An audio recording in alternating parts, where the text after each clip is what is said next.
لما نكون قاعدين في جلسة فيها بنات أو فيها ستات ونحكي كلمة خصوصية بنصير نضحك كتير. السروال كانت في حضني وبدندن لها أغنية التغريبة الفلسطينية فقصة الروح على الحمام في الحمامات العامة هاي القصة كتير صعبة. بعد وين بدي أشوف زوجي؟ في الشارع، على السطح، بتطلع على السطح بتلاقي مليون واحدة مع زوجها. في كتير سيدات هم اللي بيطلعوا يلموا ورق، يلموا حطب، يجمعوا أكل. السوق شوي يعني الناس بتاكل بعض هناك، فأنا بتجنب الطلعة.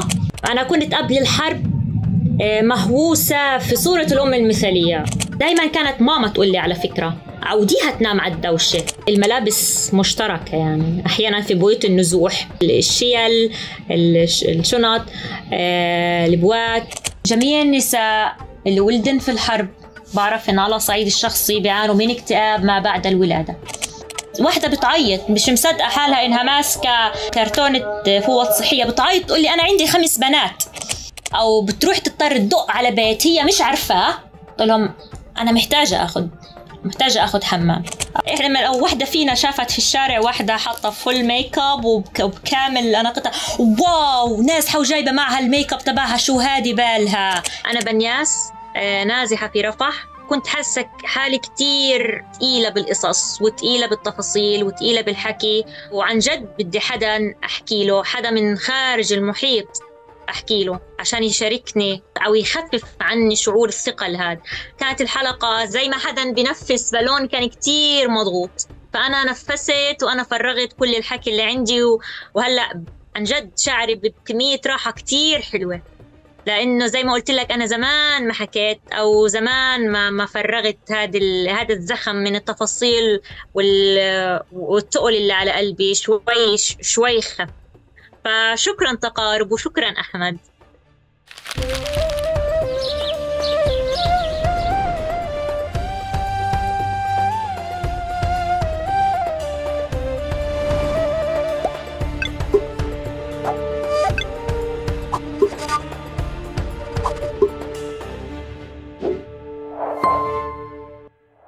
بنياس أهلا وسهلا فيك في بودكاست تقارب. أهلا بيك أحمد.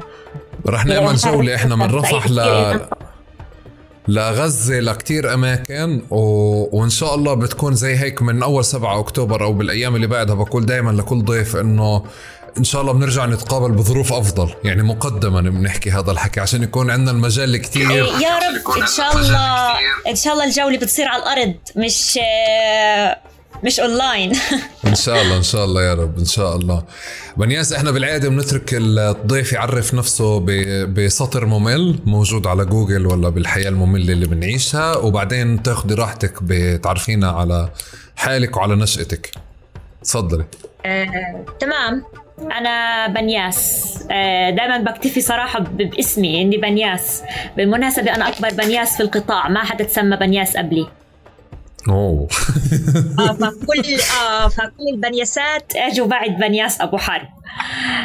فدائما اللي بيسمع اسمي بقول اللي ما بيعرف بنياس انه شو بنياس، وللي بيعرف بنياس بقول بنياس بحالها. فدائما اسمي هي نقطة بداية حديثي مع الناس، أو نقطة بداية حواري مع الناس. فأنا بقول بنياس وبنترك الحوار يمشي لحاله. أنا مس لغة إنجليزية ومامة سلوان عمرها 1.5 سنة، ونازحة أنا حاليا في رفح. دائما بيحكوا لي بنياس الحكاية، زي شهرزاد الحكاية. فبحب أحكي قصص كتير، بحب أحول أي إشي لقصة. ومن هنا بدأ اهتمامي بمجال الستوري تيلينج للأطفال، وكان بداية انطلاق لمشروع إلي قبل 7 أكتوبر. كنت بخطط نعمل مشروع ستوري تيلينج كلاب فور كيدز، أدمج بين اختصاص اللغة الإنجليزية وبين مجال اهتمامي بالأطفال وبين موهبتي في رواية القصة ورغبتي في إنشاء جيل جديد من خلال القصة. ولكن الداعم لمشروع استشهد، الظروف كلها تغيرت، بس بدنا نضل نحكي قصص، وبدي أضل بنياس الحكاية، وبدي أحول كل إشي في حياتي لحكاية عشان الكل يسمع هاي الحكاية. أنا مجبور أشاركك إشي فعليا بس عشان أحكي لك أعرفك بقيمة اسمك أكتر. إنه بالعادة الحديث ببلش من قيمة اسمك بانياس، واسمك حلو وشو قصته وكذا. بحالتي أنا اسمي يعني ممل، يعني كتير مكرر. فطولي هو أنا حدا طويل، فطولي هو فعليا اللي بلفت وبفتح الحكي. والمشكلة إنه دائما ببلش بزناخة. يعني فأنتي أنا قاعد بسمعك إنه أنت بتحكي كيف ممكن ينفتح الحديث، وبحالتي أنا كيف يعني ما كنتش بفضل أعمل المقارنة هذه. بنياس أنت وين انولدتي؟ وين عايشة؟ انولدت في رفح. عشت جزء من حياتي، الجزء الأكبر من حياتي عشته في رفح. بعمر 22 انتقلت للسكن في غزة. وتزوجت في غزة وصار عندي عائلة في غزة. بعد هيك جينا على رفح تاني، منها وإليها. انت فعليا هسه عارفة تدبري حالك بكل اشي، فيش اشي ناقص عليك. انت البلد. وانت عارفة تعمل الدورين، دور اهل رفح فعليا اللي بيستقبلوا والتجار، ودور الناس اللي بتدور كمان على الحاجة. بالضبط، هاي هي الشغل اللي انا مستفيداها شوي يعني. طب احكي لي، بما انك انت يعني هذا ذمة وضميرا، بالعادة اهل رفح طول عمرهم تجار؟ لا اسمع اقول لك، احنا مظلومين. احنا والله ظالمين. انت كغزاوية ولا كرفح هلا مظلومين؟ احنا مظلومين اهل رفح هلا في موضوع قصة التجار وقصة القصص هاي اللي بتصير. هي هاي حرب، يعني أحكي لك هي هاي حرب. لو قصة النزوح صارت في غزة أو صارت في جباليا أو صارت وين ما أو صارت عندكم. كل النفس البشرية طواقة إلها إنها تجمع فلوس. فكل هاي الاحتكار وغلاء الأسعار مش قصة رفح ولا قصة غزة، هي النفس البشرية بس يعني. وهذا أكتر إجابة ممكن تعطيني إياها بالتعاون عشان ما تخسريش امتيازاتك في رفح الأيام هاي. تماما. بنياس، كيف بتحبيش الناس تعرفك؟ كيف الناس تعرفني؟ كيف ما بتحبيش الناس تعرفك أو توصفك؟ أنتي. ما بعرف إذا عندكم بتعرفوا مصطلح أنتي. هذا بمصر. لا، أنتي إحنا بنحكي للمدرسة اللي بتشتغل تيتشر. أوكي. بنحكوا لها أنتي. أنا بكره حدا يحكي الأنتي بنياس، مع إنه أنا أنتي يعني. لأنه طيب؟ أنا أنتي، بس بعتبر أنا مختلفة عن كل الأنطيات. أنا هيك بعتبر نفسي. حتى الأطفال، حتى طلابي أولادي، أنا بحكي عن طلابي أولادي، حتى طلابي ما بيحكوا لي أنتي بنياس. بيحكوا لي بان. أول يوم في السنة بقول لهم احكوا لي بان. أنا مش أنتي، لأنه أنتي برسم صورة نمطية عن شخص معين. يعني خلص بصير في ستيريوتايب. أول ما يحكوا أنتي بنياس بيعطوها صفات على طول من دون ما يعرفوها. فأنا ما بحب إنه أنا أنعرف بإنه أنا أنتي. وحتى إميات طلاب أولياء أمورهم ما بيحكوا الأنتي بنياس، يعني هذا إشي مختلف. خلص أنا بان، ما أعطيهم النيك نيم، هذا اختصار لاسمي. انت بتدرسي شو طيب؟ بدرس الكيدز صف الأول والثاني والثالث إنجليزي. حلو. عشان يعني بنفع بانياس تكون بان لأستاذة إنجليزي، بس بانياس القصة الكبيرة تصير بان هيك باختصار يعني. تمام، لأستاذة إنجليزي مع طلاب صغار بتمشي بتمرق. بس قاعد بفكر بلشنا بحمولة الاسم وكبره وفخامته وكبره وهيك. لا بس بالمناسبة برضو أنا بعلم فئة الكبيرة، فئة الجامعات. كنت أشتغل في الجامعة لفترة ما، وما كانتش علاقتي بطلابي هي علاقة مس بطلابها، فدايما أنا صديقتهم يعني. فكانوا ينادوكي بنياس ولا بان أصدقائك؟ بنياس. كويس. عشان نرخص الحلقة هاي بنياس مش بان. لا بنياس بالألف، بنياس. طيب، بحالة كل ضيف بجرب أبحبش عن قصة كل حدا فينا الشخصية مع فلسطين. يعني امتى او شو القصة الاولى اللي خلتك تشعري انه هاي فلسطين قصة، او انت بتتفاعلي معها بشكل مغاير عن لوحة ولا اسم ولا شيء بالهوية سواء اكثر؟ برضو بدي برجع الموضوع، بلشت علاقتي انا مع فلسطين برضو باسمي، او من لما بابا اعطاني اسمي. بابا حب يعطي بناته بشكل عام اسماء لاماكن هو كان عارف انه مش حنقدر نوصلها، فأعطاني اسم بنياس، وأختي الكبيرة بيسان، وأختي الصغيرة سيرين، قرية في قضاء بيسان. أنت أهلك يسار؟ مزبوط. فبابا علاقته بابا وطنيته عالية كتير، فأعطانا هاي الأسماء وورثنا وطنيته. بلشت أعرف فلسطين الحقيقية من قصص ستي لاجئة من زرنوقة، وعاشت التهجير وعاشت النكبة. فدايما أنا لما تنحكى كلمة فلسطين ما بشوف أي إشي إلا خيالاتي اللي بتنبنى من قصص ستي. دايما ومن فلما كبرت شوي بلشت أقرأ روايات غسان كنفاني، بعد شوي روايات رضوى عاشور، بعد شوي إبراهيم نصر الله. فبلشت أنا ما بعرف من فلسطين إلا غزة، فبلشت الصور ترتسم عن ما خارج حدود غزة، تمام، مما قرأت ومما سمعت، يعني زي ما بيحكوا من قصص ومن أحاديث الناس الكبار اللي بسمعهم. وإن شاء الله بنشوف فلسطين، وإن شاء الله بنكبر فيها.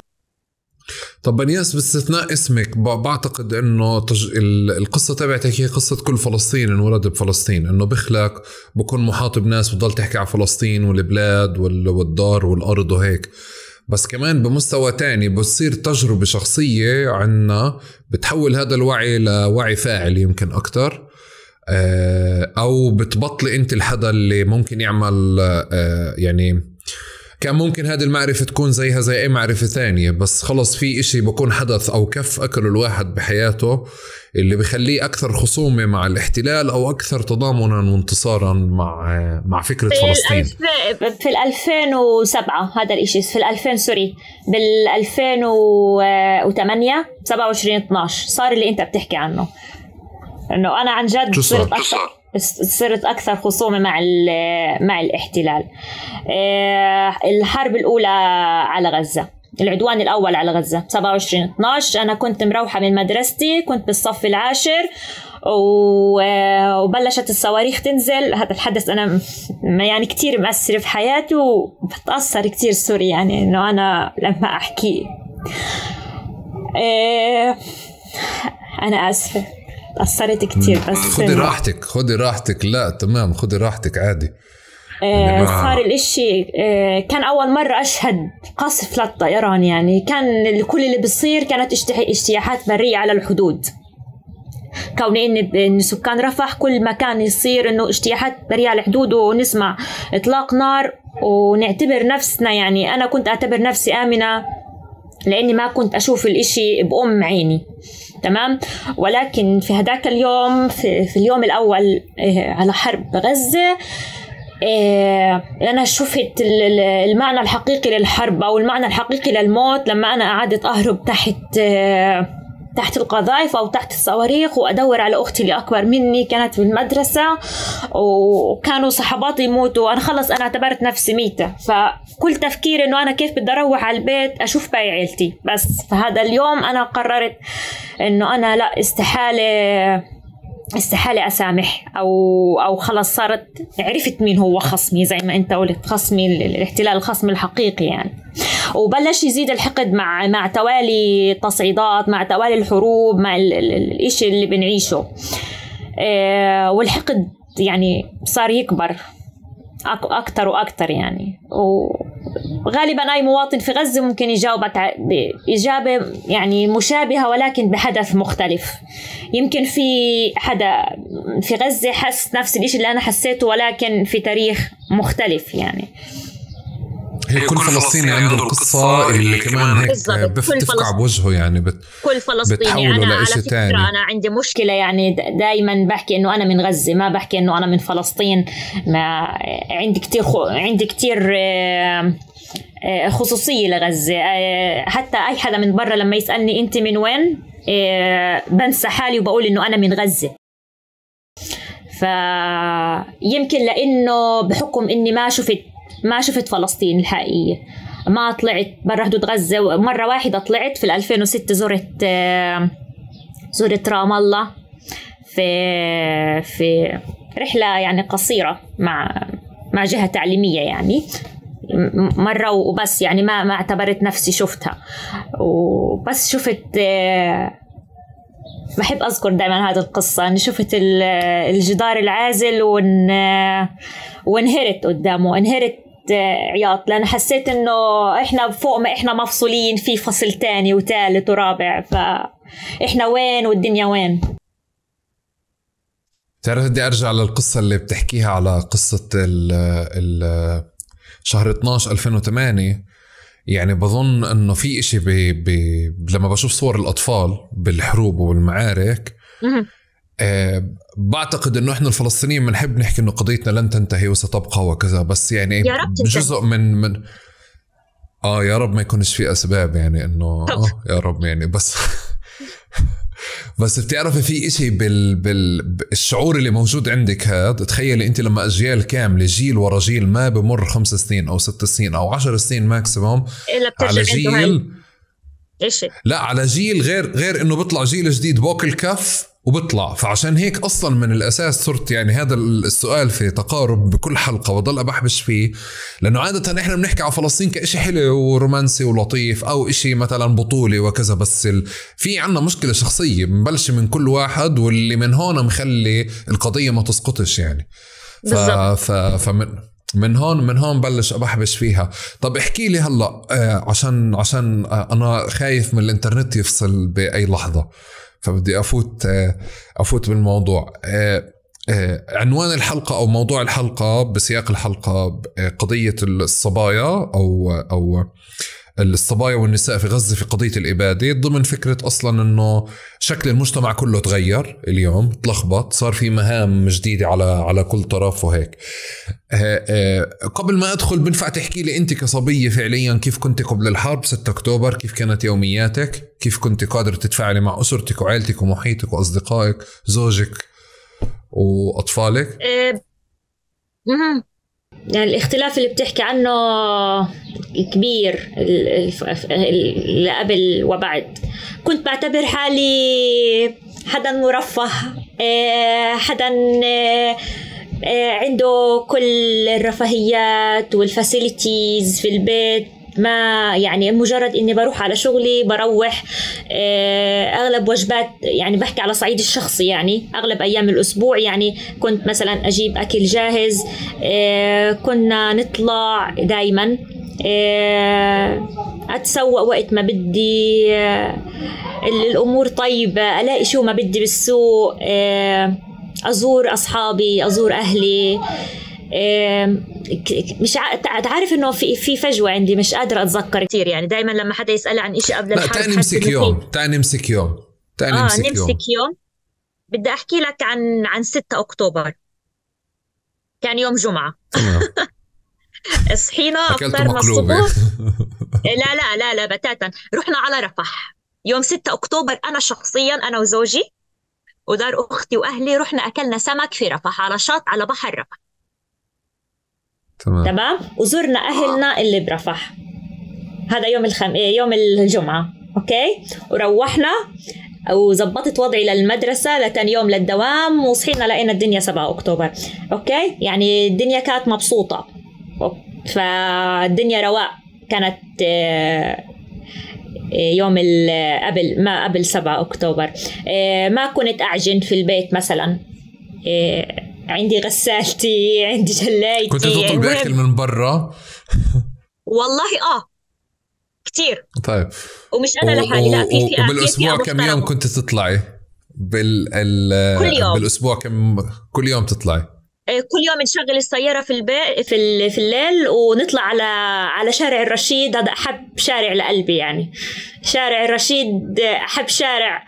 أكتر إشي أنا زعلانة عليه في غزة هو شارع الرشيد، يعني هذا بوكل قلبي أكل لما أنا أشوف كيف صوره راحت. هذا كان متنفسي. وكانت مدرستي بعدي لما أودي سلوان على الحضانة وأروح على المدرسة، كنت أعدي منه وكل مرة أصوره يا أحمد، في كل مرة أعدي منه ما بزهق.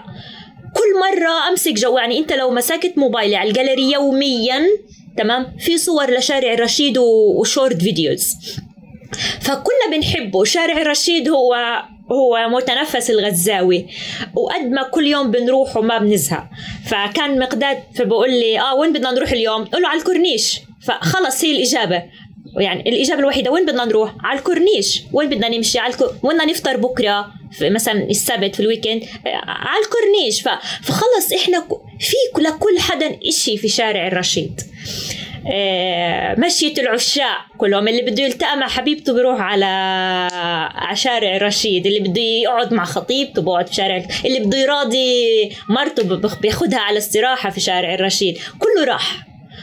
بتطلع في الصور أنا خلص كان حلمي على فكرة أشتري شقة في شارع الرشيد. أنا هذا كان حلمي أنا شخصيا، وكنا نعدي دائما من عند عمارة أنا ومقداد أقول له شوف شايف هذا البيت لما يصير معي فلوس راح أشتري. ولا إشي ضل ولا إشي. فأنا قهرت قلبي يعني. نيجي ما بعد الحرب.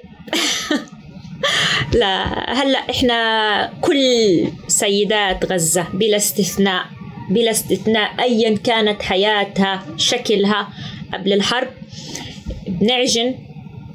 أنا شخصيا بعرفش أعجن يا أحمد، بعرفش، عمريش في حياتي عجنت نهائيا، لأنه كنت أشتري الخبز جاهز. وأغلب الصبايا جيلي بقدر أحكي لك يعني أنا بصوتهم إنه نشتري خبز جاهز، لأنه كان المخابز متوفرة بشكل كبير والإشي رخيص، فالأغلب كان يشتري الخبز جاهز. هلأ إحنا بنعجن، هلأ بنغسل على إيدينا، هلأ بنولع نار، نسخن مية وبنطبخ عليها. هذا الإشي إحنا عمرناش عملناه في حياتنا. حتى الناس يعني خلينا أحكي لك الطبقة كانت الشبه معدوم، ما كانتش تعمل الأشياء هاي.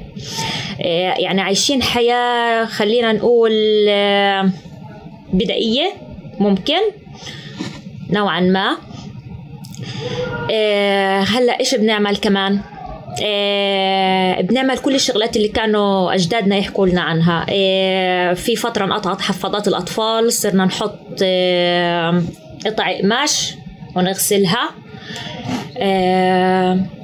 بنطبخ شغلات بأقل القليل، وبنوفر شغلات بأقل القليل علشان نقدر نمشي يومنا. بنختلق طبخات من اللا شيء عشان نقدر نعمل طبخة ونقعد على سفرة محترمة تقدر تقول.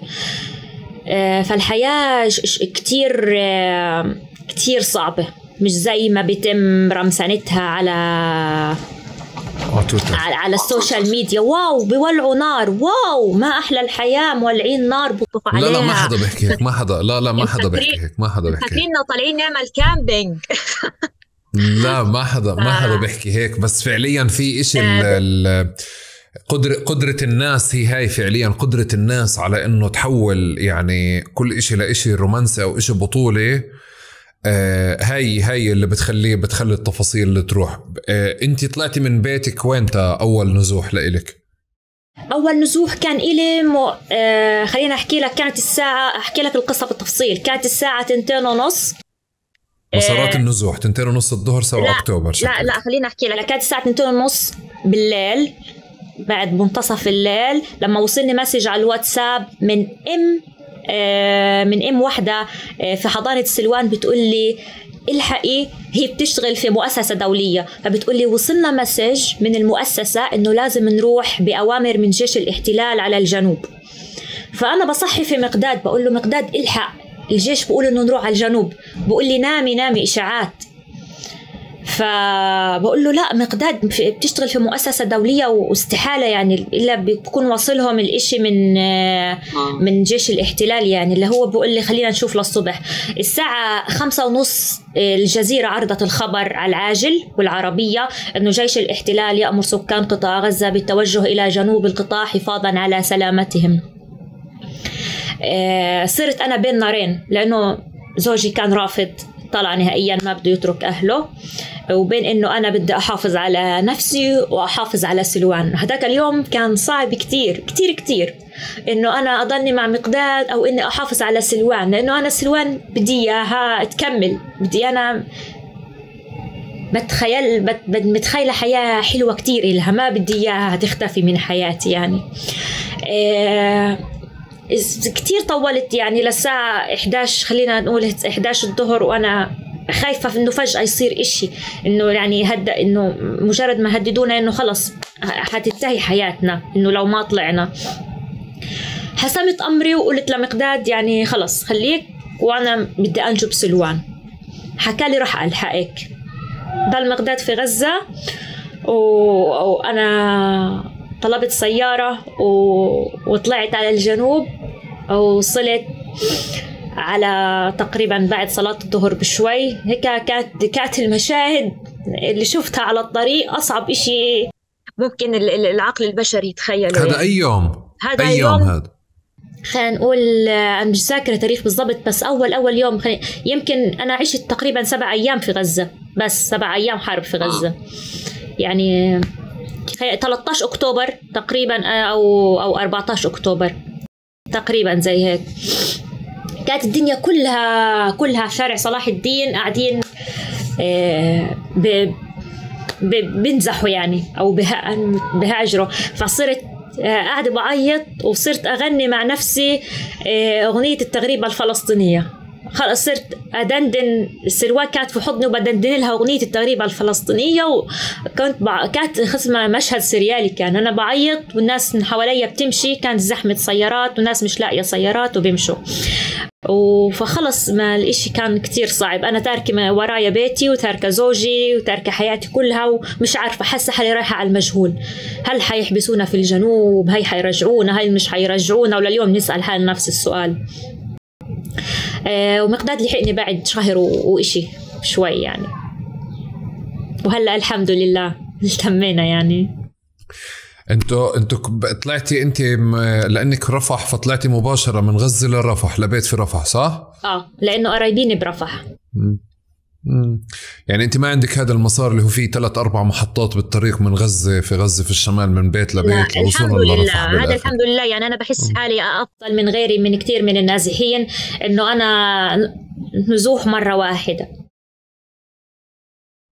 وقدرتي فعليا تعملي يعني البيت او التفاصيل او ملتزماتك على البدري، فيعتبر انت من اكثر الناس اللي جهزت حالها لهذا اليوم، او احنا قاعدين بنحكي مع من اكثر الناس مرفهة ما بين قوسين طبعا. ممكن تحكي ما بين قوسين ممكن تحكي هيك.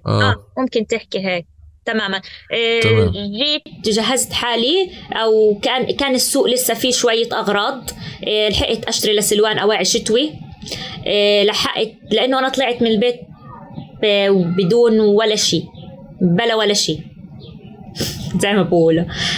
شريت لسلوان أواعي الشتوي، شريت لي شوية مستلزمات، شوية أدوية، أغراض، ونوعا ما كان في استقرار بحكم إني أنا عند قرايبيني يعني، وكان الكل حواليا وكانوا أهلي في المنطقة يعني، فكنا حوالين بعض. ولكن كانت غصة القلب الوحيدة إنه ما كانش مقداد موجود يعني. بس طيب هلا شو بتحس اليوم هيك أكثر الجوانب اللي تغيرت عليكي؟ وهون بدي أخصك أنت عن مقداد. يعني أنا بتوقع بالكل أو بشوف على السوشيال ميديا كتير الشباب بتحكي بفكرة أنه طلع ويدور على أكل ويجيب حطب ويعمل الخيمة ويمشي كذا ويعمل. بس عندي فضول دايما أعرف اتجاه السيدات الصبايا شو أكتر إشي تغير عليهم اتغير اكتر اشي تغير ستايل لبسي، بحكم اني مش عارفة اذا عندكم هذا الاشي، في اختلاف نوعا ما شوي ثقافي او بين غزة ورفح خان يونس الوسطى. لكل محافظة في خصوصيتها من خلال طريقة اللبس، طريقة الحكي، حتى الاكل كمان. في ولو ان كلنا قطاع غزة واحد هيك بأخذوه دائما باكج كامل، ولكن في لكل محافظة خصوصيتها. فأنا اختلفت طريقة لبسي أولا لأني بمكان مختلف، بناس ما بتشبهني أو ناس مختلفين، بدي أجاري المكان اللي أنا فيه ألبس زيهم. تاني شغلي لأنه أنا هذا سبب. السبب الثاني إنه أنا ما لقيتش مثلا لبس في السوق، أو ما جبتش لبسي معايا، فهذا الإشي فاضطريت أشتري من الموجود، فتخليت عن جزء من أناقتي، أو تخليت عن أناقتي. اللي اختلف علي علاقتي مع نفسي، يعني كان في جزء مخصص من يومي، أو خلينا نقول من الأسبوع، بهتم فيه بنفسي، بشعري، بأظافري، بروح على الجيم. فهذا الإشي اختفى، فحاسة علاقتي مع نفسي مختلفة. بديش أحكي إنه أنا بهمل نفسي، ولكن لا، ما فيش مجال للإشي هذا. الجانب هذا اختفى. احيانا يعني بدي احكي لك انه مع شح المية صار الشخص يتحمم مرة واحدة كل 10 ايام. فتخيل نفسك لما تتحمم مرة كل 10 ايام كيف بتحس، او كم. أو احكي لك مثلا الست منا بتمشط شعرها 5 أو 6 مرات في اليوم. اوكي، هلا لما تكون في مكان فيه 20 حدا او خلينا نقول المينيمم 10 اشخاص في البيت، ومع ضغط الشغل والعجين والغسيل وكل اشي بده وقت، ما بتلحقش تمشط شعرها بالمرة في اليوم. فهذا الاشي بيأثر على علاقتها بنفسها. فلما تطلع على حالها بالمراية في اخر اليوم بتلاقي حالها هيك انه مين انا. فعن جد انا بطلع على حالي هلا بالمراية بقول إيش في مين أنا. في جزء من شعري شاب، بلاحظ شوية رينكلز، تجاعيد شوي طلعت لي. في جزء من شعري صار في فراغات، صار تساقط شعر مع قلة الأكل، ما بنحصلش على كافة العناصر الغذائية.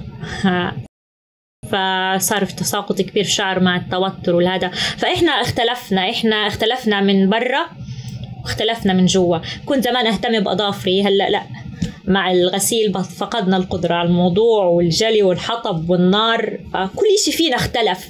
فأنا اختلفت، فبطلع على نفسي ما بعرفنيش، أنا مش عارفني، أنا تهت مني ولا ده أنا.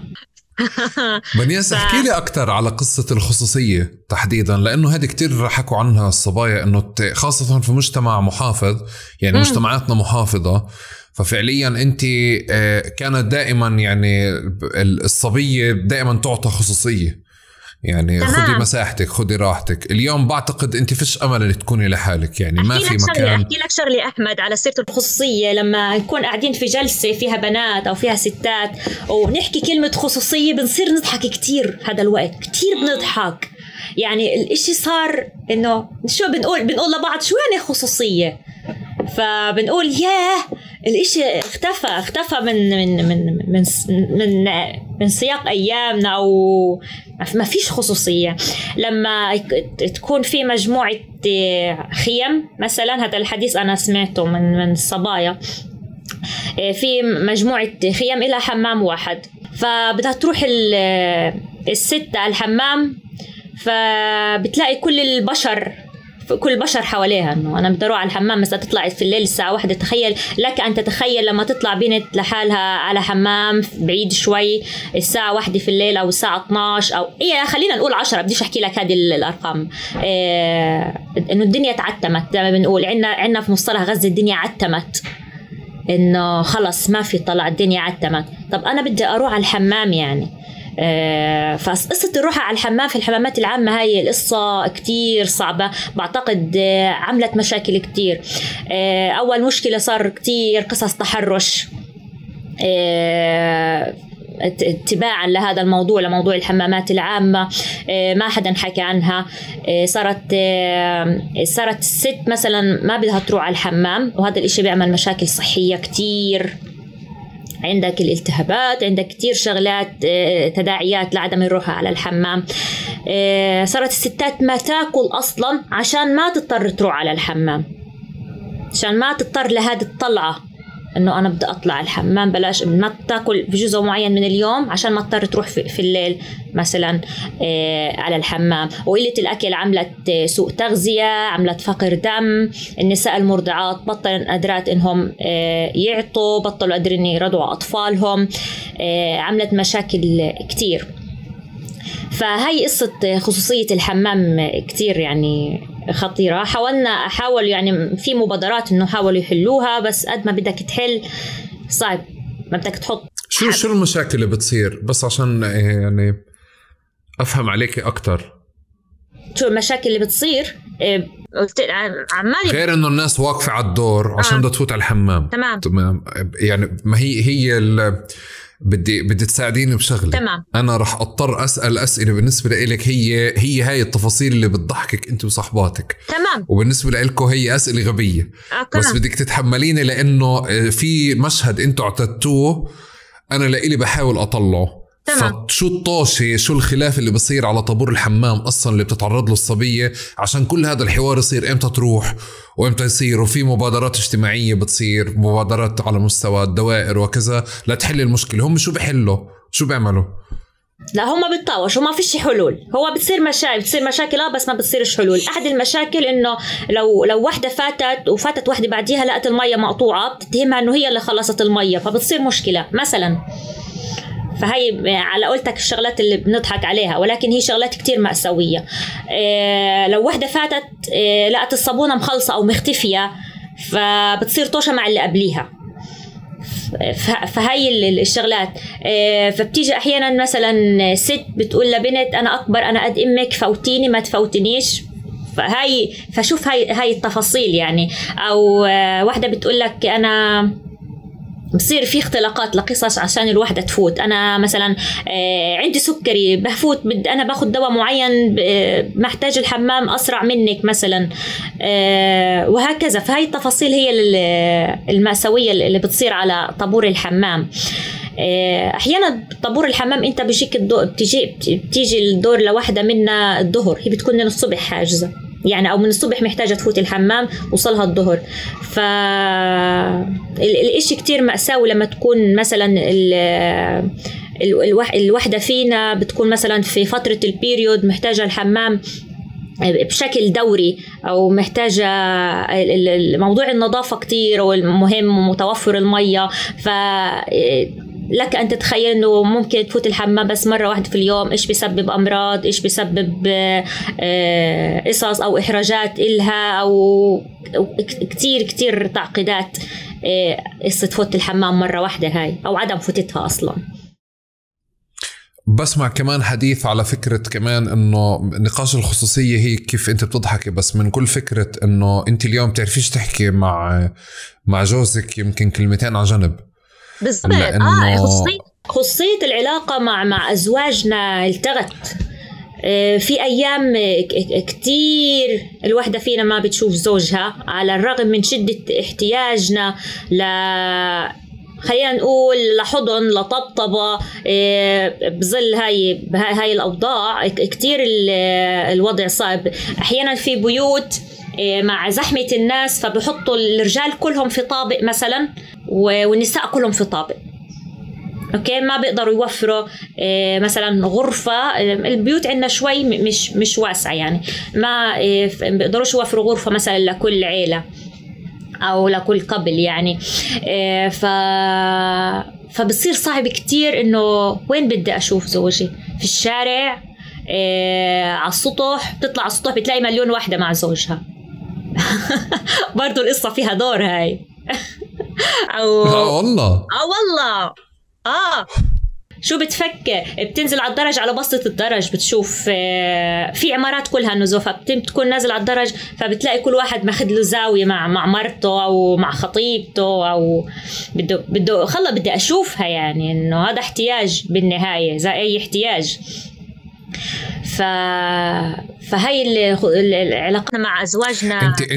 انت بس بتحكي لي قاعدة انه غالبية البيوت اصلا انه يعني انا كنت اطلع عليها بس كأدوار، او انه الناس التمت مع بعض، بس مرة بعد مرة صار في فصل كامل اصلا بين الرجال والنساء، فانت فعليا ما بتشوفيش جوزك الا في اوقات ما بنطلع سوا نروح نقضي مشوار سوا، او نجتمع على غدوة مثلا. على انتوا هلا البيت اللي انتوا فيه هو هيك نظامه؟ أنا بحكي لك لا، هو مش هيك نظام، بس أنا زوجي ما بينام معي في نفس الغرفة، في غرفة على الأسطوح بحمامها، لأنه الغرفة اللي أنا فيها ضيقة، فدوب فيها سرير واحد واسعني أنا وبنتي مثلا بس، واسع أغراضنا. ففي فوق أوضة على الأسطوح بينام فيها زوجي، وأغلب الوقت بكون فيها، يعني عشان خصوصية الست اللي موجودة تحت مستضيفانا، فهو بحافظ على خصوصيتها فما بنزل، فأغلب الوقت هو فوق. وأنا لما بدي أطلع بيكون عنده شباب فوق، شباب تانيين نازحين، فالموضوع شوي صعب. فبنلتقي لما يجي موعد الغداء، لما بيجي موعد طالما نطلع مثلا نقضي مشوار سوا. علاقاتنا خلينا نقول مع أزواجنا إحنا محافظين عليها روحيا، أما ماديا لا أبدا. طب شوفي اليوم يعني بدور إنكم تمركوا الأيام وتحافظوا على متطلبات الحياة، شو مطلوب منه يعمل وشو مطلوب منك تعملي؟ مطلوب منا إحنا الاثنين، مطلوب منا الحفاظ على مشاعر بعض، أو امتصاص غضب بعض. الكل مضغوط هلأ، فأنا ممكن بلحظة أنفجر فيه، وهو ممكن بلحظة ينفجر فيا بدون على سبب تافه جدا. فالمطلوب منا إحنا الاثنين امتصاص غضب بعض، ما نصعد. لو صعدنا خلص ننتهي. مين بصعد بالعادة، أنت ولا هو؟ قبل الحرب وبعد الحرب. هذا اعتراف للتاريخ. بس قصدي كمان بنياس باليوم يوم اللي بسمعه انه الشباب مضطر يجيب الحطب او مضطر يروح يدور على طحين، يعني في كمان مهام اللي صارت نمط الحياة اليوم موزع، وفي جزء من الادوار هاي مش بالشكل اللي انت بتتخيله. في كتير سيدات هم اللي هاكلين هم هذه الامور اللي انت بتحكي عنها. في كتير سيدات هم اللي بيطلعوا يلموا ورق، يلموا حطب، يجمعوا اكل او يشتروا اكل. هذا بيعتمد على طبيعة المسؤوليات قبل الحرب، لأنه ما بعتقد أنه في راجل كان مش مسؤول وصار مسؤول في الحرب. هاي قصة المسؤولية يعني إشي ما أعتقد أنه اختلف في الحرب. اللي مسؤول واللي مش مسؤول. أنا رأيي الشخصي. حاليا إحنا يعني بدي أحكي لك أنا على الصعيد الشخصي، إحنا عندنا غاز، يعني ما في نار. صارت حركة غاز شوي في رفح، فإحنا صرنا يعني بس مقداد اللي بيعبي الجرار، يعني هو اللي بيروح يبحث عن مين بيعبي، هو اللي بيصف دور الغاز، هو اللي بيشوف مين في ناس مسؤولة عن تعبئة الغاز. أنا ما إلي في هاي الأمور. الطبيخ أوكي، أنا هو الأمور الخارجية، يعني بأمن بمبر السلوان، شغلات البيت، لأنه هو شوي السوق صعب، وضع السوق شوي يعني الناس بتاكل بعض هناك، فأنا بتجنب الطلعة عشاني وعشان سلوان يعني. فأنا مسؤولة في أمور البيت، هو مسؤولة يعني هو مسؤول برا البيت. مع سلوان علاقتك كيف تغيرت؟ كتير كتير كتير كتير كتير.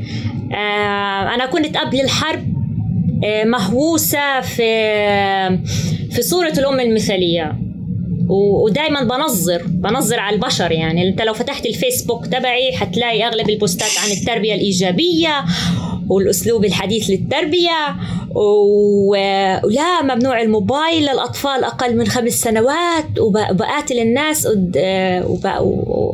يعني خلص.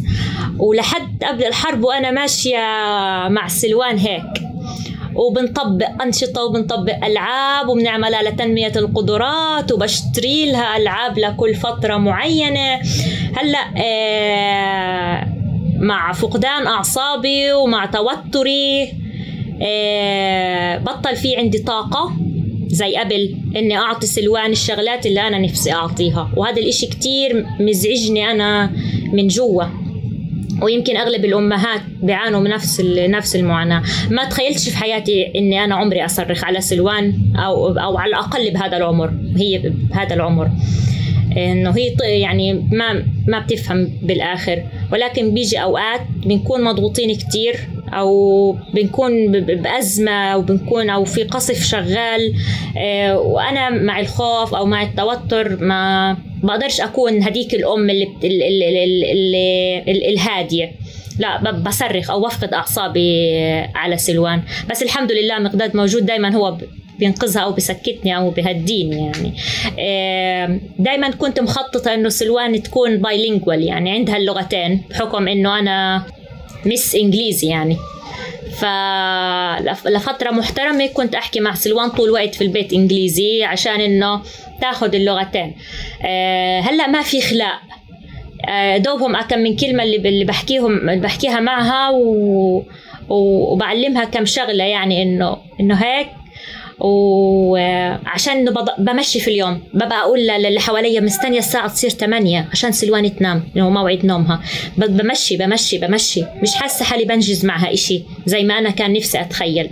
فعلاقتي مع سلوان كلها اختلفت، وبتمنى إنه المسار يرجع زي ما أنا كنت مخططة، أو ترجع علاقتي معها زي ما أنا مخططة. أو سامحيني يا ماما، يعني يرى إن أكتر إشي أنا بفكر فيه بشكل إيجابي إنه هي مش هتتذكر هذه الأيام، هي أو ما قبل 3 سنوات الذاكرة صورية عند الأطفال، فمش هتتذكر الأحداث بهاي زخم تفاصيلها وهيك. يعني أنا حاليا مش كل الألعاب مثلا متوفرة، بتزهق كتير سلوان، مش قادرة أجيب لها كل الألعاب اللي تقضي وقتها فيها، فبروح أعطيها الجوال مثلا، بتفتح يوتيوب. وأنا كنت شخصيا بنياس كنت ضد إعطاء الطفل موبايل، وكنت ضده قطعا كمان. بس أنا هلأ خلص إنه بس خدي اسكتي عشان أنا نفسي أقعد مع حالي، لأني فقد بيجي وقت نفسي أقعد مع حالي فيه، نفسي أفكر بأيامي، أفكر بحالي، ما عنديش هذا الوقت. فلما تيجي سلوان فلا روحي، يعني فاهم كيف؟ فهاي هي علاقتي مع سلوان كيف صارت. على سيرة التربية، خاصة بما أنه صار في أنماط من التربية اليوم الخاصة لكل أم بتلاقي مسار لإلها. إذا بدك ترجعي بأنماط التربية اللي أنت مشيتي فيها اليوم بأثر رجع، شو بتغيري فيها للأيام هاي؟ يعني القصد يعني اللي مشيت فيها في الأيام هاي شو بغير فيها؟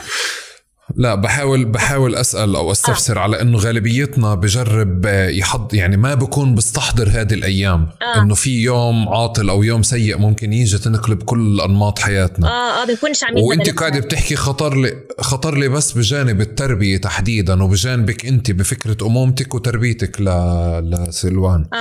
إذا بدك ترجعي بأثر رجعي شو بتعدلي أو شو بتفكري أو شو بتعيد التفكير؟ بعودها بأول شغلة أنا ندمانة عليها، إنه أنا عودتها تنام في مكان هادي بدون ولا صوت وعلى صوت موسيقى. هذا الإشي أنا من أول يوم كنت بنايم سلوان في مكان هدوء تام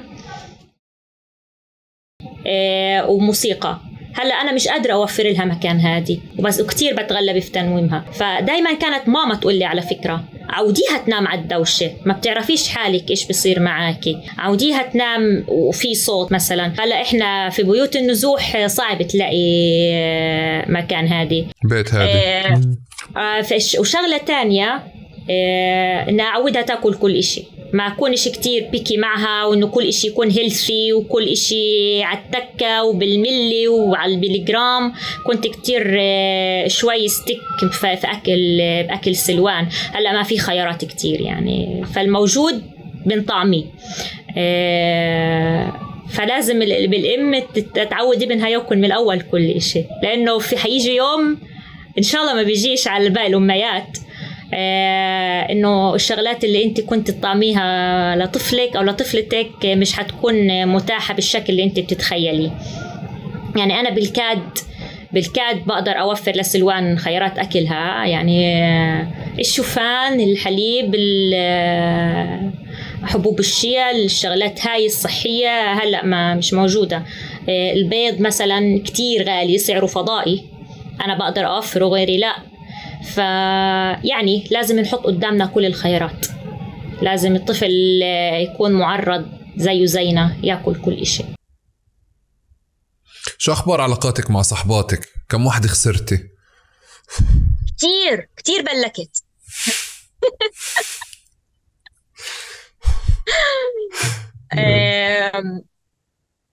شوف احنا اللي صار في الحرب انه الحرب حسيتها على علاقاتنا. علاقات كتير تداعيت، لانه ما حدش متفهم ظروف الاخر، او ما حدش بيمتص غضب الاخر. كلنا مضغوطين، وفجأة حدا بيشير صفارة طنجرة الضغط، او اذا بتعرف صفارة طنجرة الضغط فأي حدث صغير بيرفع الصفارة بتنفجر الطنجرة. صحباتي هم لا الصحبات ضلوا صحبات، ولكن العلاقات كتير علاقات اختفت من حياتي كتير يعني في الحرب، زي ما بنقول اتفلترت. يمكن بأسباب حديث اختلفت الأمور، ما حدش يتحمل التاني، فخلص إنه ما بعرف هل الحرب زي ما بقولوا كشفت الحقيقي، أو هم اختلفت يعني، أو اللي صار إنه هم زي ما صار. يعني كيف أقول لك، هل هم هيك أصلهم أو أصلنا إحنا أو أصلي أنا، ولا ضغط الحرب خلى منا بلور شخصيات تانية، أو حط علينا طبقات تانية على مشاعرنا وعلى سلوكنا خلتنا نظهر بهاي الصورة. فأنا بعتقد إنها الحرب، يعني بعتقدش إنه هيك إحنا كتير اختلفنا. حرب طريقة نقاشنا، طريقة تقبلنا للآخر، طريقة امتصاصنا لغضب بعض، أو تحملنا، أو ساعة صبرنا، الساعة الرملية تبعت صبرنا قديشها صارت قصيرة، فبطلنا نتحمل إشي. فالأغلب خلص فبقص. فعشان هيك الأغلب العلاقات تداعيت، لأنه كل واحد مش متحمل، بقول بدي أوفر طاقتي إلي، أو أوفر طاقتي لإشي أولى من هيك. عايش الصبايا بيختلفوا مع بعض؟ عايش الصبايا بيختلفوا، مشاكل خاصة بالصبايا غششينا غير الأشياء. يعني أنا موجود عندي أكسس على خيام الشباب، فقادر أعرف القصص اللي هناك. على قديش بس هاي المشاكل الجديدة. أحيانا لو كان البلسم مشترك، الكونديشنر تبع الشعر مشترك، هذا الإشي كتير شحيح بالحرب. فالأغلب بيكون مشترك يعني. قديش الواحدة فيهم بتستخدم، على مين لبس الشالة الثانية. الأغلب الملابس مشتركة، يعني أحيانا في بيوت النزوح بتكون مشتركة الملابس، الشيل، الشنط، البوات، الشغلات هاي، لأنه مش موجودة في السوق. فبتضطر مثلا الوحدة فينا تكون مشتركة مع السليبر مع أكتر من صبية. موضوع السليبرز هذا سيبه وحطه على جنب، لأنه اختفى مع أول أسبوع بالحرب، بتعرفش كيف. الشباشب اختفى من السوق لأنه العدد مهول، فكله اختفى. كل الناس أجت بدون سليبر، فكل الناس شروا، يعني مليون بني آدم خلصوه من السوق. كان إشي شحيح وما في بدخل، فاختفوا من السوق. فكان كتير عليه نكت. فكتير كانت في قتال على موضوع الشبشب، يعني انه انت لبستيه بدي اياه، بدي افوت الحمام انت لابساه، لا انا بشطف قاعده، لا بدي اياه محتاجاه. فبتصير بتقوم الطوشة. انت لبست الشالي هاي امبارح، لا انا بدي البسها اليوم، وهكذا. على مين دور ترتيب الخيمة، على مين دور صف الفراش. والاغلب بينام على فراش ارضي هلا حتى في البيوت، ما في سرر متاحة. فضب الفراش على مين اليوم، عليكي لا عليا، وبتقوم الطوشة لانه كل يوم صف فراش شيل فراش. هذا الروتين القاتل يعني الحرب، يعني ما كانش حدا متعود عليه لانه الاغلب بينام على سرر، مش متعودين على هذا الاشي. ونفس طبيعة المشاكل هاي كمان هي السبب، او يعني ورا كمان هذه فكرة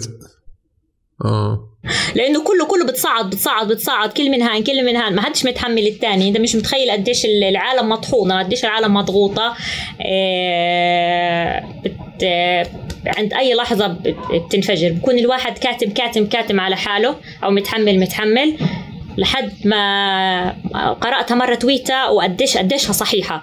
واحد كاتب أنا من أول حرب حابس حالي، ولما طلبت من امي منقوش تزعتر اعطتني منقوش الدقه فانفجرت عياط. فهي كتير حقيقيه، كتير حقيقيه. قديش بنكون ضاغطين على حالنا ومن اقل اشي بننفجر. فالناس بتفكر انه هذا هل عن جد هذا الاشي اللي خلاك هل قد تفوع او هل قد تعصب. لا، مش هذا الاشي. احنا في مليون اشي جواتنا. فالواحد منا بيستنى نكشه زي ما بيحكوا. بقصة تانية، قصة الحمل بنحكى عنها كتير. انت ذكرت على قضية المرضعات، وكمان بنفس الحلقة اللي بتطلع يعني اللي رح تطلع اليوم أو بكرة ماكسيموم اللي حكيت لك عنها فيما يتعلق بالجوع ونقص الأكل وهيك، في قضية الأزمة، قضية عدم قدرة الستات على الإرضاع نتيجة سوء التغذية. هذا يمكن بيجي بعد الحمل، بس بنفع تعطيني مسار واحدة أو تنتين أو ثلاثة من صحباتك أو من معارفك اللي هم كيف بتعاطوا مع الحمل أصلا من بدايات القصة لوصولا للمحل تبع المرضعات، بس تشاركينا التفاصيل قدر الإمكان.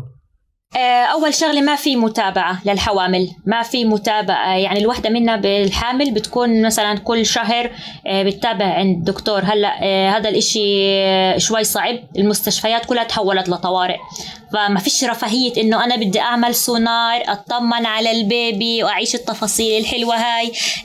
مثلا انا بالاسبوع كذا اليوم بدي اسمع نبض الجنين كذا، لا ما في هذا الاشي. انت روحي اولادي وخلص.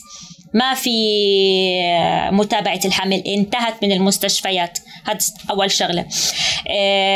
تاني شغلة بحب أحكي عنها كتير، هي عدم توفر الفيتامينات اللازمة والمكملات الغذائية للحوامل اللي الحامل أصلا بتكون محتاجاها. هذا الإشي مش موجود، مش متوفر، يعني يعتبر رفاهية.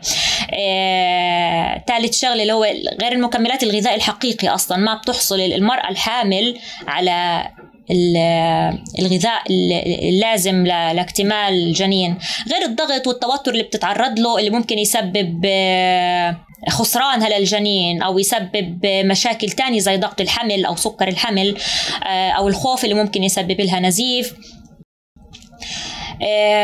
بعدين عندنا الحوامل بفكروا بشغلة واحدة في جهاز البيبي. ما في أواعي بيبي، ما في أواعي بيبي نهائيا في الجنوب نهائيا. يعني إحنا هلأ في عاملين مبادرة اللي كان عندها أولاد أطفال بناخد منها الأواعي المستخدمة عشان نجمع للنساء اللي بدهم يولدوا ملابس. فهذا إشي مرهق إنه أنا بدي أجيب بيبي ما إله أواعي، كيف؟ وشغلة ثالثة بعرفش أنا وين وصلت بالعد. النساء الحوامل كتير صعب منامهم. فتخيل واحدة حامل 20 كيلو زيادة على جسمها بتنام على الأرض، شوف قديش صعب لما تقوم، قديش صعب لما بتقعد. فصعب توفر السرر زي ما قلت لك، الكل بينام على فراش عربي هلأ. فهذا الاشي كتير مرهق للحامل. وتخيل تكون حامل معها أطفال ونازحة وبتولع نار وبتعجن، بتقوم بالمهام هاي اللي كتير بتبذل فيها مجهود. أغلب النساء بتولد عندنا بالشهر السابع وبالشهر الثامن نظرا للمجهود العظيم والمجهود الفوق طاقتها فبتصير ولادات مبكرة كتير بسبب المجهود الخرافي اللي هي بتقوم فيه. أحكي لك عن الولادة. الولادة كتير صعبة، لأنه بحكي لك أنا على الجنوب، تمام؟ رفح فيها مكانين بس بيولدوا، وحاليا صار مكان واحد، المستشفى الإماراتي. أحيانا الوحدة بتروح تولد ما بتلاقي سرير فاضي، عدد كبير، والأسرة كلها بتكون ممتلئة. استني للصبح، بقولها اصبري على حالك شوية للصبح وبركن لقيتي لك سرير فاضي. هذه من ناحية الازدحام. من ناحية تانية، إذا لقيت أنت سرير فاضي وكانت لك فرصة أنه أنت تولدي في الوقت اللي أنت رحتي فيه، ما في بنج إذا أنت اضطريتي لعملية قيصرية. راحت صديقتي من 3 أسابيع، من أسبوعين تقريبا، حكوا لها أوكي بنولد قيصري، ما في بنج. اضطرت تروح على الوسطى في مستشفى تاني على الوسطى، عشان هناك في عندهم بنج، حطوا لها جرعة مخففة. يعني كانت شاعرة في العملية وهي بتصير، يعني حطوا لها جزء من هذا. الشغلة كمان للنساء اللي بولدوا، ما في مبيت في المستشفيات. انت لو احتجتي عناية ما بعد الولادة ما فيش فرصة انك تنامي في المستشفى وطاقم تمريض ياخد باله منك او من طفلك. والشغلة المؤذية جدا جدا جدا انه جميع النساء اللي ولدن في الحرب، بعرف ان على صعيد الشخصي بيعانوا من اكتئاب ما بعد الولادة، وما حدش مستوعب هذا الامر. حتى الست نفسها تكونش عارفة حالها انه هذا اكتئاب ما بعد الولادة، لانه هذا الشعور الطبيعي لاي ست في العالم، منها قاعدة وبتعيط طول الوقت ومش متقبلة حدا حواليها، هرموناتها كلها بتتغير، نفسيتها كلها بتتغير رافضة، بتصير رافضة الواقع اللي حواليها. اكتئاب ما بعد الولادة بدفعها تعمل كتير شغلات، ومحدش مهتم للجانب النفسي للسيدات اللي بولدوا بعد الحرب، وقديش محتاجات دعم، وقديش محتاجات مساعدة، وقديش محتاجات حب وحنان في ظل غياب أزواجهم عنهم، مش بنفس المكان بكونوا، في ظل غياب أمهاتهم، في ظل غياب صديقاتهم، أو الناس اللي بيحبوهم. ما الوحدة بتولد ما بتلاقي حدا يساعدها أو يقوم يعني بدور القائل، يعني الممرضة المساعد خلينا نقول، أو الأم أو الحماية. ما فيش حدا عند حدا، وهيك المعاناة تصير تتطور. اللي أنا مش لاقية بمبرز لابني، أنا مش لاقية حليب لابني، أنا مش لاقية سيريلاك لابني. فمعاناة بتلحق معاناة بتسلم معاناة. طب الست الحامل بنعملها خصوصية على مستوى المي، على مستوى الحمام، ما بعد ما ترجع على بيت النزوح؟ لا نهائيا ما بصير، إلا إذا كانت في مكان. اسمع أحمد، في الحرب نفسي، يعني هيك الناس تتعامل في الحرب، نفسي. أنا ما ببدي حدا على حدا، إلا إذا أنا كنت في بيت عند قرايبيني وهم متفاهمين وضعي أو متفاهمين. أما إذا كنت أنا عند ناس غرب، أنا شخصيا أو الست بتخجل أصلا إنه هي تطلب منهم يحطوها أولوية. فالموضوع بضله على ما هو، لأنه مثلا هي ولدت مثلا، أو هي حامل محتاجة الحمام، لا، إنه أنا في بيتي بالنهاية. الواحد بتعامل إنه هذا إلي، أو هذا أنا، يعني ليش أعطيها أولوية، وهكذا. يعني حسب أخلاقيات هذه بتضلها. يعني في ناس تتصرف أوكي أعطيها أولوية، في ناس تتصرف لا. يعني كلها بتعتمد على طبيعة الأشخاص المستضيفين يعني بس عشان أمسك معاك المشهد. إحنا بنحكي قاعدين إنه هي ولدت في المستشفى، طلعوها مباشرة، تمام. رجعت على بيت النزوح اللي هو أصلا في فصل بين الرجال والنساء، وممكن ما يكونش في رجال أصلا، يعني وممكن ما يكونش في رجال أصلا، إنه هو هي ولدت بمحل وهو أصلا أوريدي بمحل تاني، بمكان تاني. أوكي. بعدين رجعت على البيت اللي فيه النزوح، اللي هو أصلا في كميات من المشاكل التانية، مش هي مشكلتها لحالها. يعني فمشكلة الولادة تبعتها مشكلة تفصيل صغيرة بجوز تكون هم حتى يعني هم هي وابنها تمام. بالحالة اللي موجودة، وانت بتحكي انه وبتدخل باكتئاب اصلا انه هو جوزها مش معها وهي لحالها ومسؤولة عن انه توفر كل هذه التفاصيل وشاعرة بتقصير اتجاه ابنها بالضبط. وبتدخل بالرحلة الاكتئاب ما بعد الولادة كمان لحالها.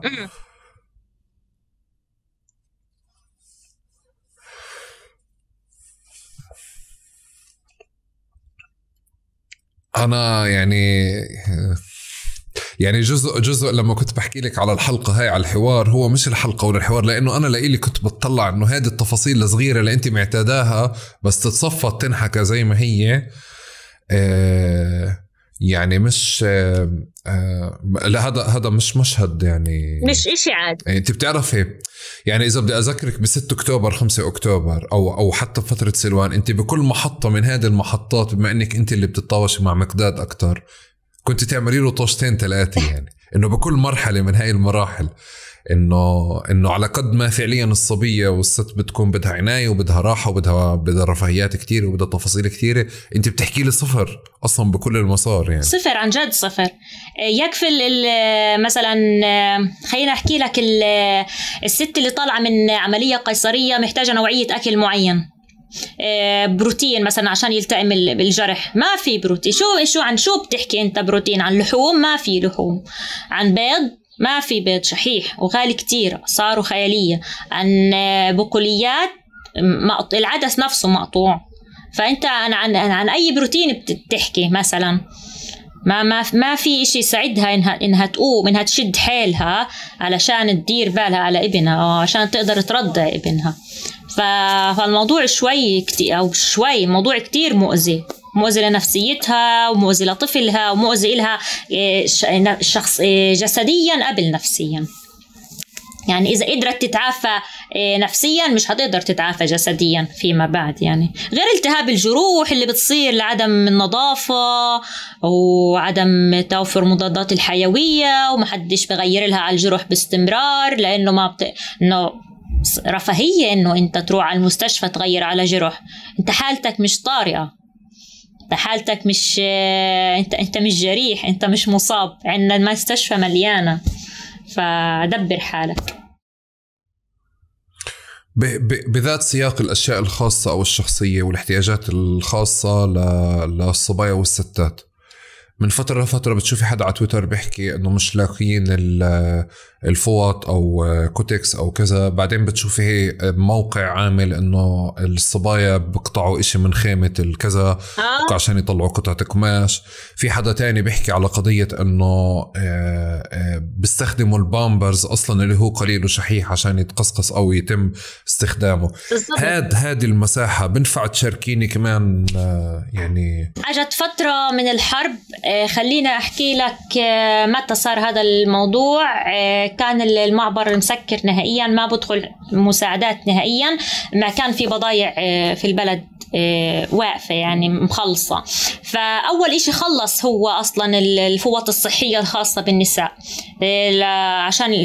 عشان العدد والاستهلاك طبعا، واللي كان موجود كان كتير غالي كتير بشكل لا يطاق، فاللي ما فيش أي شيء أنقذ الموقف أساساً. فصارت مشكلة ضخمة. صاروا النساء يستخدموا الأقمشة، يستخدموا ملابسهم أصلاً، يقصقصوا ملابسهم ويستخدموهم. زي ما حكيت، شفت هاي تويتة بس ما بعرف قديشها صحيحة، فربما تكون صحيحة لأنه أنت بتسمع مسامع في الحرب يعني كتير، اللي هو قصوا من الخيمة، ممكن تكون يعني إشي طارئ كتير، فممكن تكون صارت. يعني أنت بتعرفش إيش ظرف الوحدة لما تكون في البيريود، تحط أي إشي ممكن إنه ينقذ موقفها وينقذ مظهرها ينقذها من الناس اللي حواليها. فصار الموضوع فتيجي مساعدات ففي مشهد أنا شفته في عيني، بلشت المساعدات تفوت المدرسة، كانت الشاحنة مليانة فوط نسائية، فما شفت الهجوم على الشاحنة بتحسسك قديش إنه كاين الواحدة منا محتاجة هذا الإشي. فصار عن جد واحدة بتعيط، مش مصدقة حالها إنها ماسكة كرتونة فوط صحية، بتعيط تقولي أنا عندي 5 بنات. فبتقولي بتقولي هيا أنا عندي 5 بنات. أخذت كرتونة فوط، ومبسوطة وبتعيط من الفرحة إنه قديش كاينة متعطشة لهذا الإشي، قديش كان بيحتاج. بقولها شو كنت تعملي؟ اللي بتقولي أواعي أولادي الصغار خلصوا، كنت أستخدم لها أواعي أولادي الصغار. فقديش الإشي كان صعب. غير هيك لما صارت توصل المساعدات اللي فيها فوط صحية، توزيعها ما كانش بحط بعين الاعتبار عدد الصبايا في العيلة أو عدد البنات للأسرة هاي أو أعمار النساء. فمثلا في عائلات توصلها مثلا فوط صحية ما بيستخدموهاش، مثلا ما فيش عندهم صبايا أو كذا، أو في عائلات عندهم 7 أو 8 بنات صارهم مثلا 1 أو 2 فما بتكفيش. فهذه كانت أزمة. فلما بلشت تنباع صارت تنباع بأسعار كتير خيالية. فهي لحتى الآن أزمة، ولكن مش بالشكل اللي كانت في بداية الحرب. يعني في تفاصيل تانية مثل هيك يعني إحنا ما بنعرف عنها بيوميات الصبايا والستات؟ موضوع الاستحمام، الحمامات العامة اللي النساء في الخيم بيستخدموها ما فيها شاور، تمام؟ فما بتقدرش الست فينا تاخد شاور أو تتحمم، فبتضطر تروح على أقرب مستشفى أو مستوصف صحي أو عيادة على عشان تاخد دش أو علشان تتحمم بكل بساطة. أو بتروح تضطر تدق على بيت هي مش عارفاه، تقول لهم أنا محتاجة أخذ حمام أو محتاجة أخذ شاور، ممكن أستخدم حمامكم مثلا. هذه كتير الظاهرة صارت منتشرة، وكتير صارت عليها تداعيات وقصص بحكم إنه مجتمعنا محافظ ما بيحكي عنها كتير. قصص تحرش، قصص اغتصاب، قصص ابتزاز، قصة إنه النساء والصبايا بيروحوا على بيوت ناس ما بيعرفوهم في المحيط، بيروحوا يتحمموا أو يستخدموا الحمام. هلا انت عم تحكي لي على قصص تحرش واغتصاب، بتسمعي عنها؟ يعني سمعتي حديث عام ولا بتعرفي؟ عرفت وبسمع حديث عام.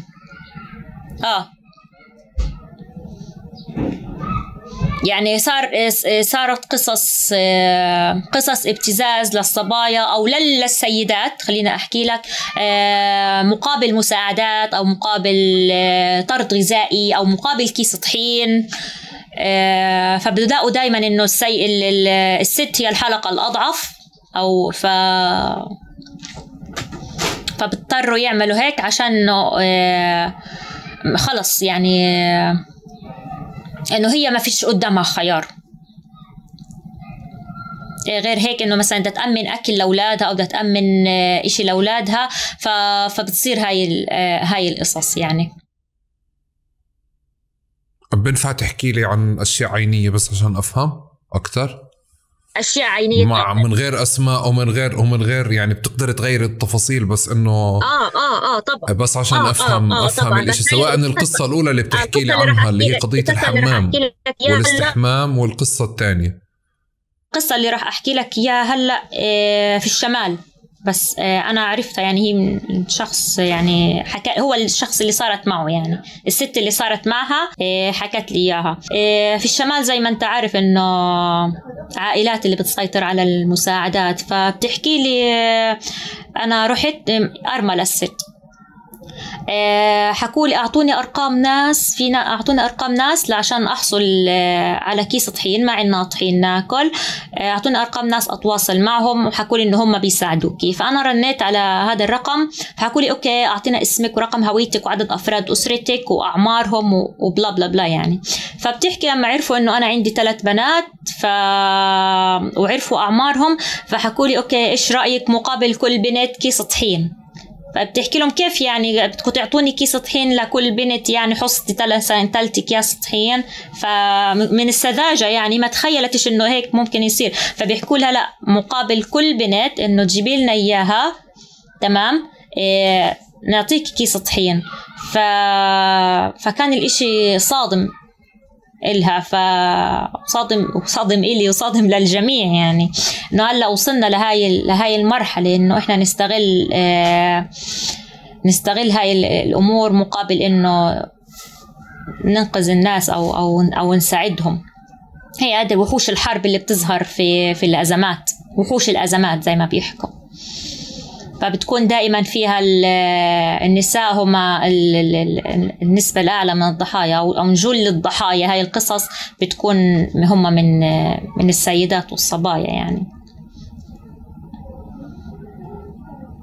محزن.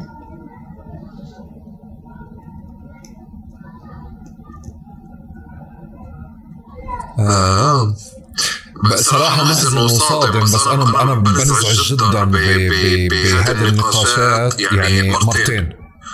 مرة لأنه صارت، ومرة لأنه غطينا عليها. يعني مرة لأنه طول الوقت مجتمع محافظ أو مجتمع ما بحب يظهر بالصورة هاي، بنخجل نحكي إنه هاي الشغلات بتصير عنا، أو دائما بنحب نظهر بصورة الشريف قدام العالم. ما حدا بيحكي عنها، ولكن لازم ينحكى عنها. وعندك نفس المشهد كمان انت مثلا قضية السيركات، انه جزء كبير من السيركات من فكرة انه الناس بتم تقديمها بشكل كتير لطيف وجميل، انه الناس كيف فتحت بيوتها لبعض، او الناس صارت تدخل تاخذ حاجتها من البيت التاني، بس انه ليه في حرامي باخذ كنباية وبروح فيها؟ يعني ليه في سوق للعفش المسروق؟ بس بتحسي تراكم الاشياء هذه فعليا سهل الطريق للعيلة الفلانية اصلا انه هي تبلطج على المساعدات او تبلطج على الناس. يعني هذا هو تطبيع الأمور هاي التغطية عليها فعلا سهلت للناس. هلا في الشمال سوق اسمه سوق الحرمية، يعني بكل بساطة انت بتقول سوق الحرمية بكل بساطة. يعني انت بتروح على السوق ممكن تلاقي عفش بيتك، ممكن تلاقي لابتوبك، ممكن تلاقي موبايلك، ممكن تلاقي آلتك الموسيقية بهذا السوق. يعني تخيل انه انت تقول بكل راحة سوق الحرمية. يعني احنا عن جد صار في عنا سوق حرمية بسرقوا البيوت وكمان بيعرضوها للبيع وبنروح نشتري منها. فقديش الموضوع مؤذي يعني. وبنفس السياق هذا اللي هو الاشي التجميلي، اللي هو قصة زواج داخل مدرسة إيواء. يعني صحفي بكون قاعد انه يعني احنا يعني انا ما يعني بطلع على الاشي بقول، لانه بنشتغل في الاعلام فبنعرف اصلا كيف بتم صناعة هذا الخبر بالضبط. يعني صناعة بمعنى انه في حدث موجود فعلا، في 2 ما بتعرفش اصلا من كيف بالظروف هذه كلياتها قرروا انهم يتجوزوا. تمام، يعني انا اصلا مش عارف مين فيهم العاقل، اذا فيهم حدا عاقل، اذا مش عارفين يعني بعدين بدهم يصيروا يحجزوا سطح دار عشان يشوفها. ففعليا مش عارف ليه ممكن يتجوزوا. الموضوع مريب، كل تفاصيله مريب. انت شو الهدف من زواجك؟ شو يعني شو فكرة الزواج بالنسبة لك إذا انت بتتزوج بهاي الظروف؟ مش عارفة شو وانت وشوفي بنياس كيف انه بكل قصة اصلا الزواج، اذا بدي اجي احكي بالتعارف للزواج للارتباط، لو بدك تسكن معها، بدك تقعد معها بغرفة واحدة لو بغرفة تانية، بدها تخلف، بدها تولد، موانع حمل، كل التفاصيل، احتياجاتك ولا اشي موجود. ولا اشي موجود. بس بيجي الصحفي باخذ القصة الانسانية تبعت انه احنا في وسط الحرب نصنع الامل. ما فيش امل يا غالي، والامل ما بنصنع بالعرس. ما بنصنع بالمشهد هاد. لا ما بنصنع بالامل. صار الاشي مبتذل. قصة زواج في مركز إيواء وزواج انه بدهم يعملوا ترند، لا الاشي كتير صعب، وكتير الاشي ممكن يصير. حتى انت بعد الحرب كمان صعب انك تتزوج، بدك 15 سنة لما تفكر في موضوع انشاء عائلة اصلا في غزة. بقصة الزواجات، في زواجات بتصير اليوم بغير سياق، ما بين قوسين مع كامل احترامي وتقديري وأمنياتي بالتوفيق لكل حدا قاعد بتزوج، بس خارج نطاق الكليشيه، في إشي بصير اليوم زواجات؟ حسب معرفتي أنا ما عرفت، ما شفت إلا الفيديوز اللي على الفيسبوك بس. أنا يعني محيطك أنت بدوائرك ما بتعرف؟ أنا الشخصية لا ما بعرف، ما سمعت أو ما شفت. هو أنت معرفتك الشخصية بتعرف كل إشي، واضح عندك كتير قصص، بس هاي القصة ما عندكش. لا بتاتا. طيب أنا بدي أجرب. حبيت القاعدة صحباتك اللي بتقعدوا فيها بتضحكوا على الناس شو بتحكوا أو شو بتسأل أسئلة غبية. هو جروب واتساب يعني ما بصح إننا نقعد، هو جروب واتساب كمان. أوكي. بجروب الواتساب هذا بنفع تعطيني يعني كمان الأشياء أو هيك بنفس المزاج تبع إنكم ممكن تشوفوا عرس وتصيروا تحكوا إنهم بيضحكوا على الناس أو طلعوا المجانين يعني مجنون اللي عمل واللي شاف واللي يعني هيك دائرة فعليا من المشاهد للصحفي لكل الدائرة هذه، مع كامل احترامنا وتقديرنا لجميع من تورط في هذا الأمر يعني صناعة هذا الأمل والخبر الجميل وهيك. بس شو في كمان أخبار بتشوفيها بتتعلق بالصبايا والستات تحديدا اللي أو أسئلة بتسألوا من صحباتكم برا ولا قريباتكم برا اللي كمان بتضحككم؟ بضحكنا لما نشوف واحدة حاطة فول ميك اب وماشية بالشارع، كتير بضحكنا الموضوع انه بنقول وين هذا؟ لما لو وحده فينا شافت في الشارع واحده حاطه فول ميك اب وبكامل اناقتها، واو ناس حو جايبه معها الميك اب تبعها، شو هادي بالها، كيف عرفت تحملهم فانه او واحده مثلا عندنا بتعرف القصف دمر البنيه التحتيه، ودائما الصرف الصحي في الشوارع كتير يعني، والريحه يعني ما بتقدرش تمشي يعني الا ببوت، ما بعرف كيف اوصف لك اياه، بوت عمال بلديه، فهذا البوت المناسب اللي نمشي فيه، الحذاء المناسب. فلما نلاقي واحدة ماشية بقطها ولابسة كعب انه شو هالقد يعني انه مش قادرة تتخلى عن حياتها قبل الحرب.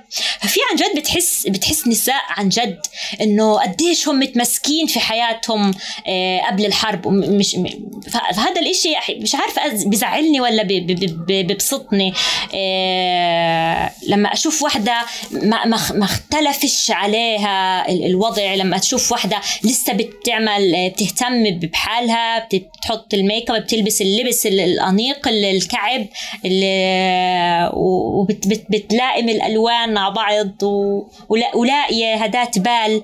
فمش عارفة عن جد أنبسط ولا أزعل، بس الإشي بضحكنا، ما اختلفناش انه ضحكنا، ولكن ممكن يكون إشي منيح إنه هي لاقية هذا القوة أو الجلادة إنها تحافظ على حالها زي ما كانت قبل الحرب وتظهر بنفس صورتها قبل الحرب يعني. ويا رب كنا نرجع لحياتنا قبل الحرب يعني. يا رب يا رب. بنياس شكرا كتير لإلك. أنا بعرفش إذا ضل إشي في فكرة في راسك، أنا سألتك كتير، شكرا إنك تحملتيني، وشكرا يعني على هاي الثقة وهاي القوة وهاي الصراحة. شكرا إنك ساعدتيني أفهم المشهد بشكل أفضل. كتير مبسوطة إنه هاي المساحة يعني أجت لعندي عشان أحكي وعشان أوصل صوت النازحات